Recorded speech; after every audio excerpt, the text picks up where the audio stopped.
Bom, vamos trazer agora o Rodrigo Capello para participar com a gente. A Alice já tinha até preparado uma pergunta para fazer para ele, mas não era essa a pauta de hoje, né, Capello? Começamos falando aí de juros de antecipação, né? O que a gente precisa entender sobre isso dentro do noticiário da formação da Liga ou das ligas no futebol brasileiro? Bom dia.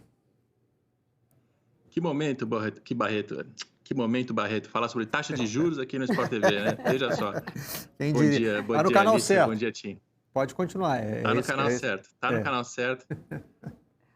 É uma história que impacta Botafogo, Cruzeiro, Fluminense, Vasco, vários clubes que pertencem ao Forte Futebol e que fizeram antecipações de receitas com a XP Investimentos. Lembrando da história, a XP é assessora do Forte na busca por um investidor. Eles encontraram investidor, a Serengeti americana e a Life Capital Partners brasileira. Enquanto o dinheiro dos investidores não chega, a XP fez uma antecipação de verbas para manter o grupo unido e porque os clubes precisavam de dinheiro. O que a gente está mostrando hoje no GE são os detalhes dessa operação financeira que tem, como toda operação financeira, seus riscos, né? E isso está muito ligado à taxa de juros. A gente pode aqui citar de um jeito que, primeiro, quem já tem algum conhecimento do mercado financeiro vai entender, né, Barreto? Então, é uma taxa de CDI mais 3 até metade de outubro, de metade de outubro até fim do ano que vem, CDI mais 8 e depois CDI mais 10. Mas o nosso torcedor, logicamente, não tem esse conhecimento, como eu também não tinha. Tive que consultar o César Grafietti, economista, e que entende de fato para entender se isso é muito ou se é pouco. E, resumidamente, sim, é muito. E para ficar mais claro em termos financeiros, a gente usa aqui o exemplo do Fluminense. O Fluminense ele pegou 43 milhões de reais emprestados, né, antecipados dessa verba, e ele vai começar a pagar esse empréstimo lá em 2025, porque a gente está falando de uma antecipação dos direitos de TV de 2025 em diante. Daqui até lá, no pior cenário, esses 43 milhões viram 55 só com os juros. Então, são mais de 12 milhões que são acrescidos em juros se o cenário não funcionar. Aí, qual é o cenário bom e qual é o cenário ruim? O cenário bom é aquele em que os investidores, Serengeti e LCP, fazem os pagamentos agora em meados de outubro e com o dinheiro a XP pega a parte dela de volta, o restante vai para o caixa do Fluminense. Essa conta vale para todos os clubes, só estamos usando como referência. Se por algum acaso não chegar o dinheiro dos investidores, aí sim essa taxa de juros vai sendo cobrada, vai sendo acrescida, a dívida vai ficando maior e quanto mais atrasar, pior fica a dívida. Se o negócio for desfeito por qualquer motivo, o dinheiro não chegou, qualquer problema que deu, aí sim os clubes vão ter que pagar isso como se fosse um empréstimo, né? E aí a gente começa a entender um pouco dos riscos que estão sendo assumidos em toda essa negociação da Liga, Barreto.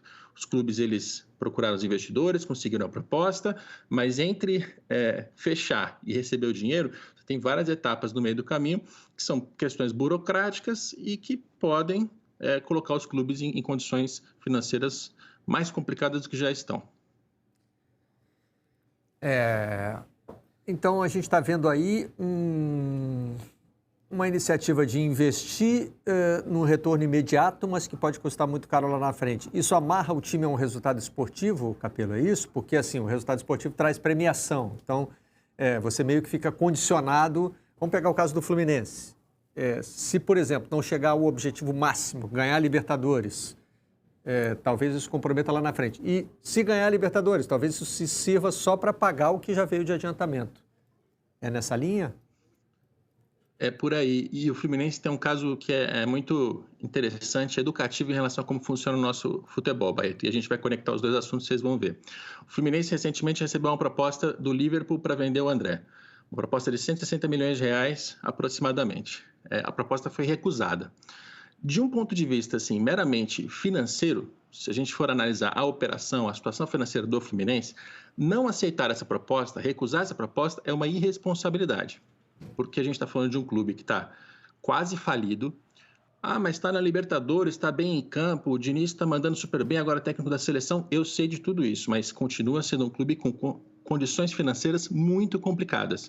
É um clube que arrecada no ano 200, 250, 300 milhões de reais e que tem uma dívida acima de 700 milhões. É um clube que faz muito esforço para manter o salário dos jogadores em dia, as imagens em dia, para que isso não vire um problema no campo, e tem absoluta dificuldade para manter os outros salários, os outros custos em dia e pagar os seus outros credores.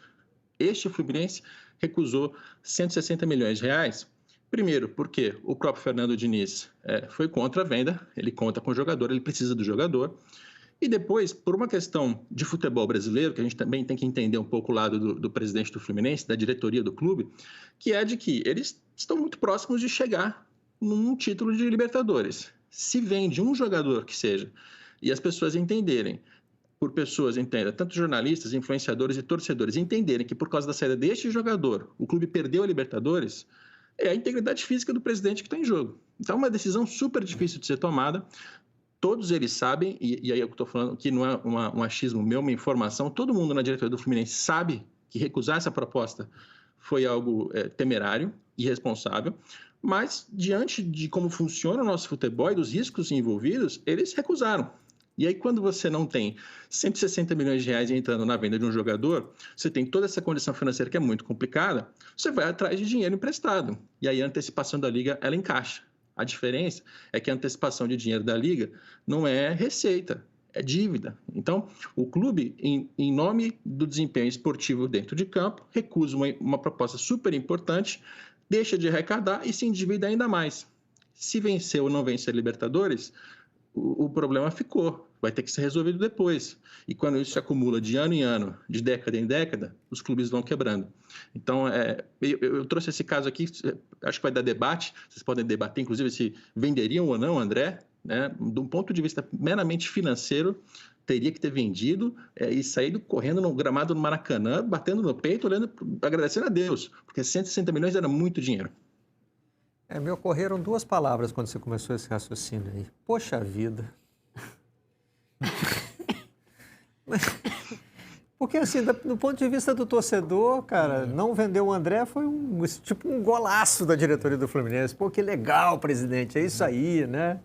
Um jogador fundamental pro modelo de jogo do Fernando Diniz, não foi embora. Aí... Quer dizer, o outro lado dessa moeda é que lá na frente isso pode custar muito caro para o Fluminense. Capello, mais caro do que uma Libertadores pode dar ao clube. Né? Ampliando a coisa, duro isso. Isso pode ser uma pergunta muito ingênua, mas essa urgência financeira do clube, essa precariedade, pode servir como um incentivo para esquecer ou minimizar diferenças entre clubes, dar espaço para ter pressa para concluir um projeto da Liga? Você acha que a posição de fraqueza dos clubes aumenta a possibilidade de um acordo? Deveria ser, Tim. E essa era a aposta inicial que todo mundo fazia, né? Porque vamos lembrar da história. A Libra se formou primeiro, conseguiu seu investidor. Aí o Forte Futebol se formou, eles passaram a divergir em relação a direito de transmissão, como é que se divide o dinheiro, todas as questões racionais e também vaidades, egos, disputas pessoais, né? Um presidente não gosta do outro, tudo isso está nessa confusão. Achava-se no início que esse dinheiro do investidor seria o catalisador da união dos clubes. Olha, eles vão se juntar porque está vindo dinheiro e está todo mundo quebrado, né? Quase todo mundo, vai. Tem vários clubes que não estão. Agora, do jeito que está... Essa disputa entre blocos está levando o futebol brasileiro para um buraco ainda pior. Por quê? Os clubes eles começam a assumir antecipações com taxas de juros, contando que o dinheiro do investidor vai chegar, pode ser que chegue, pode ser que atrase, se atrasar a dívida fica maior, e os problemas vão aumentando justamente porque os dirigentes não conseguem fazer a coesão. E hoje, o cenário de hoje, 29 de agosto de 2023, é de que não teremos uma liga. Teremos blocos comerciais diferentes, cada um vendendo a sua direito de transmissão, cada um fazendo o seu negócio com o seu próprio investidor. E aí, sem uma liga, do ponto de vista financeiro, racional, é um péssimo negócio. Os dirigentes estão vendendo 50 anos de direito de transmissão por um valor muito baixo e que, voltando ao exemplo do Fluminense, vai cobrir um buraco de caixa num período específico da história em nome de tentar ganhar uma Libertadores. Ganhando, maravilhoso, entrou para a história, é sensacional, mas ano que vem já vai ser cobrado para ganhar de novo. E aí não vai ter o dinheiro da antecipação, vai ter dívida, assim...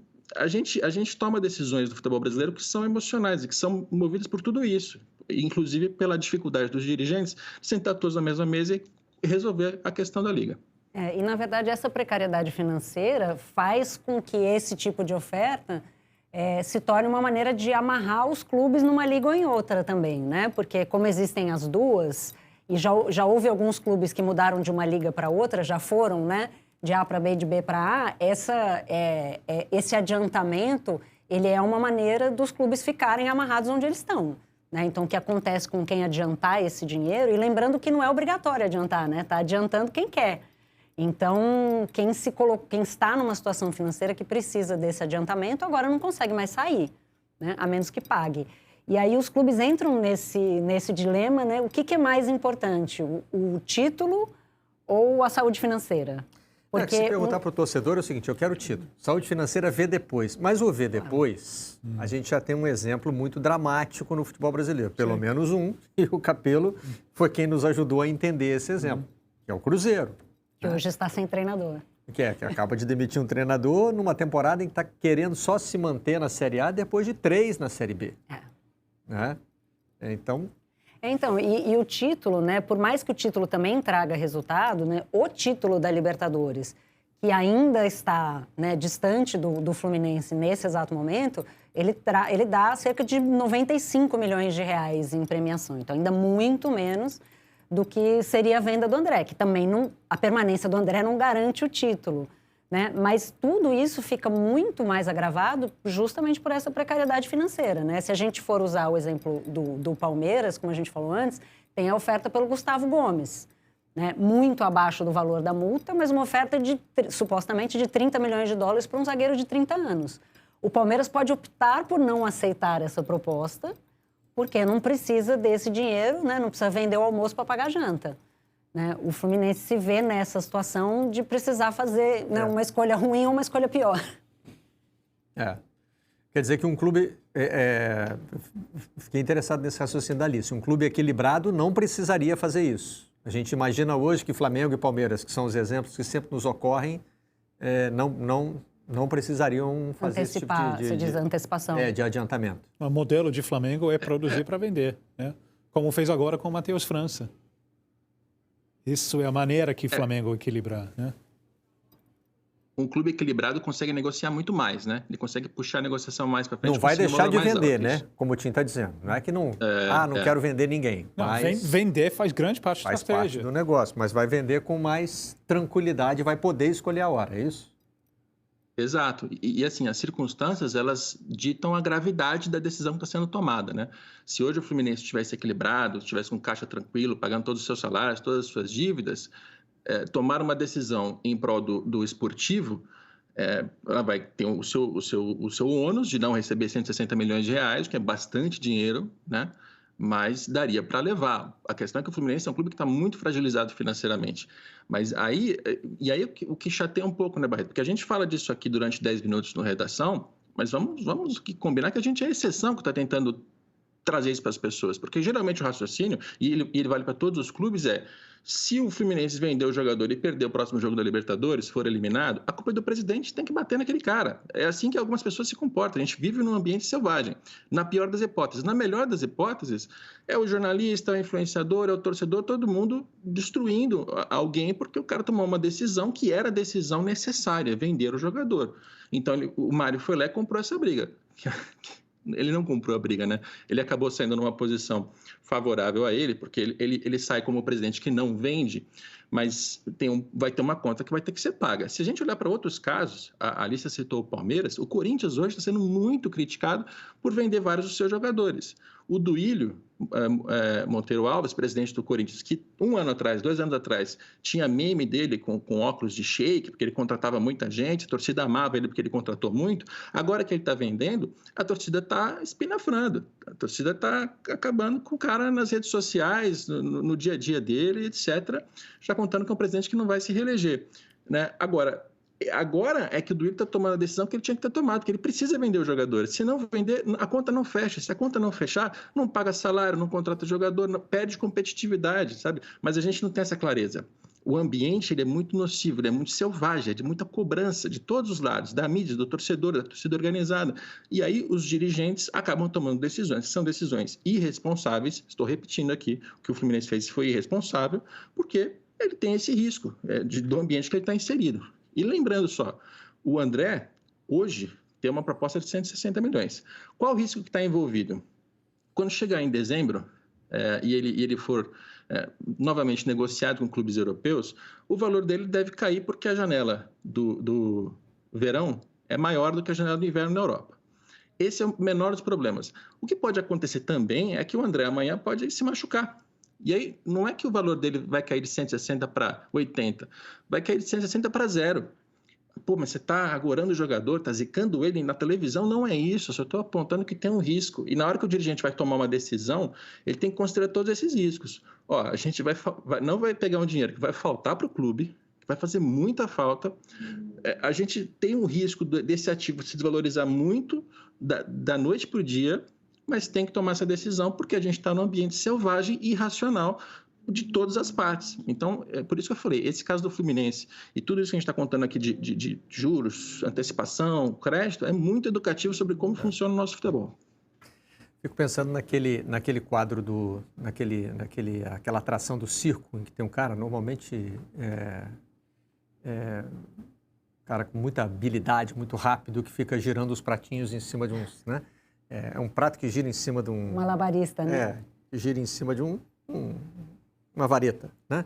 E são vários ao mesmo tempo. Então ele vai aqui, gira isso, gira aquele, gira aquele. Estou pensando aqui no presidente, girando o pratinho da economia, aí corre aqui para girar o pratinho da política e corre aqui para girar o pratinho da competitividade, da técnica também, né? Por isso o problema é que quando o pratinho da economia cai, caem os outros todos juntos. É muito mais para o Bébero do que equilibrista. Muito cedo para dizer isso, né? Nem sempre. E eu fiquei pensando aqui, assim, você, num exemplo caseiro, né? Se você... Sei lá, você tem uma dívida enorme, você tem um carro para vender. Você fala, não quero vender meu carro porque eu quero continuar tendo esse transporte. Aí você vai e faz uma dívida no cartão para pagar a dívida anterior. Né? Um negócio com juros enormes, sendo que você poderia sanar e passar um tempo aí andando de ônibus para você ficar com as suas contas em dia, né? Porque é isso que o Capello falou, isso é dívida e é uma dívida cara. Né? Então, que é uma lição que os clubes já deveriam ter aprendido, né? Porque os clubes passaram décadas fazendo antecipação de receita de direito de televisão. Então, pagar as contas, né? Pagar boleto também é bom, como sabemos. É bom não, é necessário. É necessário. No futebol, eu ia fazer essa correção, bom não é. Que é isso, bom, no futebol o bom é ganhar título, né? Pois é. Mas as outras coisas são necessárias. Para ganhar título tem que ter dinheiro para trazer jogador, pagar salário. Não é fácil. Rodrigo Capello, obrigado pela participação no Redação.